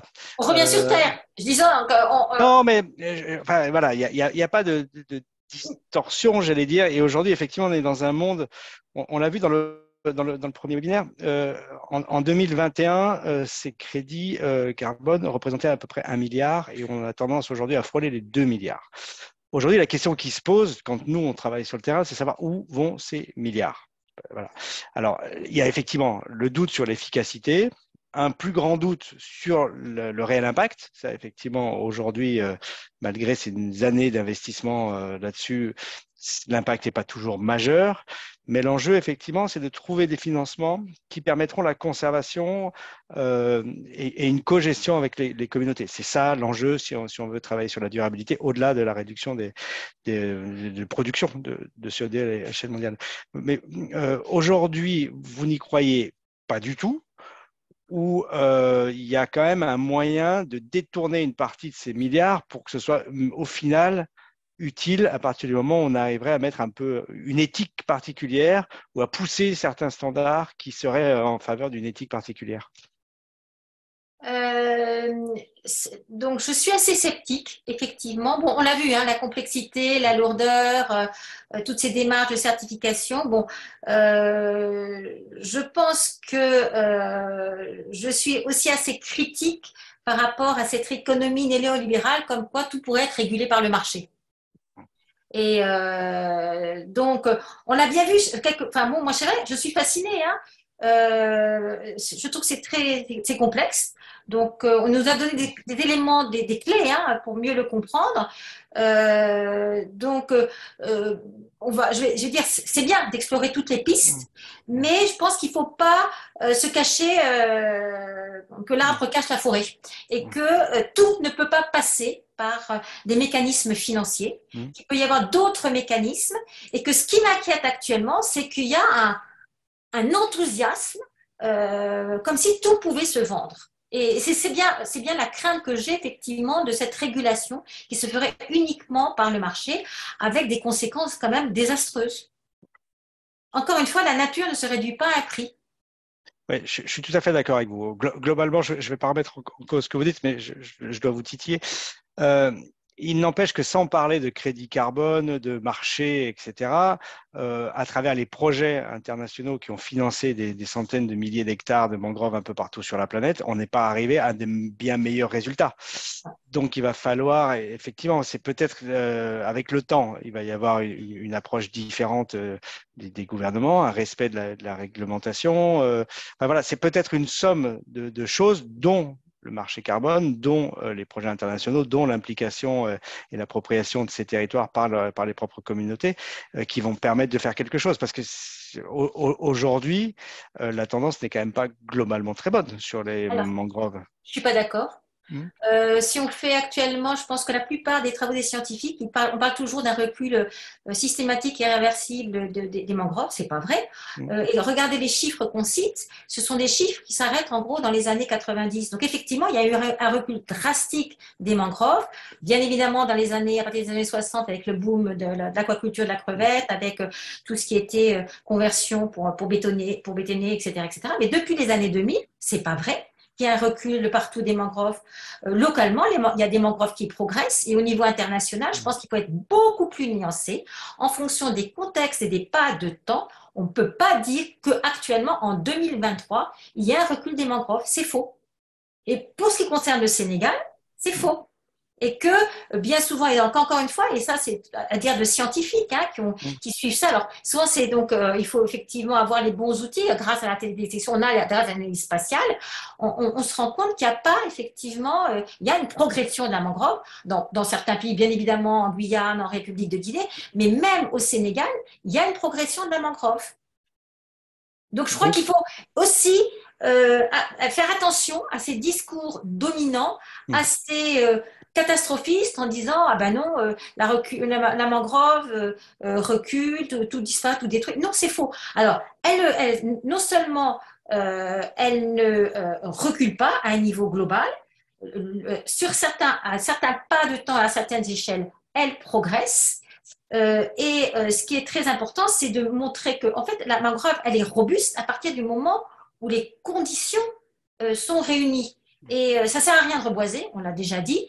Ce qui est important, c'est de aider la nature à se restaurer, et donc d'éviter effectivement de bétonner, de faire des grands complexes touristiques à la place de la mangrove, de grands bassins aquacoles, etc., etc. Donc il ne faut pas se tromper d'acteur, il ne faut pas se tromper aussi de facteurs de destruction. Et là aussi, il y a à la fois des éléments, je dirais, du changement climatique, et aussi, bien sûr, des éléments anthropiques qui expliquent effectivement cette dynamique des mangroves. Mais c'est une dynamique beaucoup plus contrastée que ce qu'on dit.